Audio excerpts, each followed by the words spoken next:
नमस्कार. आरोग्यशाहीमध्ये मी वैद्य नमिता आणि मी वैद्य भाग्यश्री आपलं स्वागत करतो. आरोग्यशाहीमधलं दुसरं अक्षर आहे र. र आहे रेमेडीचा. सध्याच्या IT च्या युगात आपल्या सगळ्यांच्या डोळ्यांवरती खूप ताण येत असतो. कधी टेलिव्हिजन, कधी मोबाईल, कधी लॅपटॉप, कधी कम्प्युटर. अशा प्रकारे काही ना काही कारणांनी आपले डोळे स्क्रीनवर खिळलेले राहतात. लहान मुलांपासून ते ज्येष्ठांपर्यंत सगळ्यांचाच यात समावेश असतो.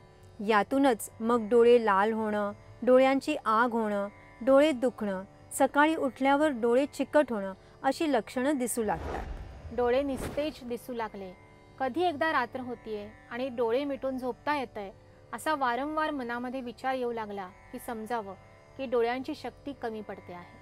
डोळ्यांना पुन्हा सतेज करण्यासाठी रात्री झोपण्यापूर्वी 1 चमचा त्रिफळा, त्यात 1 चमचा तूप आणि अर्धा चमचा मध मिसळून घेणं उत्तम असतंच. पण बरोबरीने डोळ्यांवर बाहेरून हा एक सोपा उपाय करता येतो. शंभू महादेवांना प्रिय असणारी बेलाची पानं आपल्या सर्वांना माहिती असतात.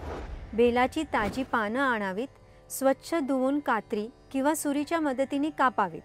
मिक्सरच्या मदतीने वाटून पानांची बारीक पेस्ट तयार करावी. आता पातळ सुती कापड किंवा गॉजचा तुकडा घ्यावा. यावर बेलाच्या पानांची पेस्ट ठेवून तयार केलेली घडी बंद डोळ्यांवर ठेवावी. साधारण अर्ध्या तासासाठी ही घडी ठेवता येते. यामुळे डोळ्यातली उष्णता कमी होते, दृष्टी सुधारते आणि डोळे चांगले राहतात असं दिसून येतं. डोळ्यांचं आरोग्य चांगलं राहावं यासाठी सुद्धा हा उपाय करता येतो. आठवड्यातून किमान 1-2 वेळा हा उपाय करून पहा आणि तुम्हाला कसं वाटलं हे आम्हाला नक्की कळवा. अशाच घरच्या घरी करता येणाऱ्या प्रभावी रेमेडीज जाणून घ्यायच्या असतील तर पाहत रहा आरोग्यशाही लोकशाही मराठीवर.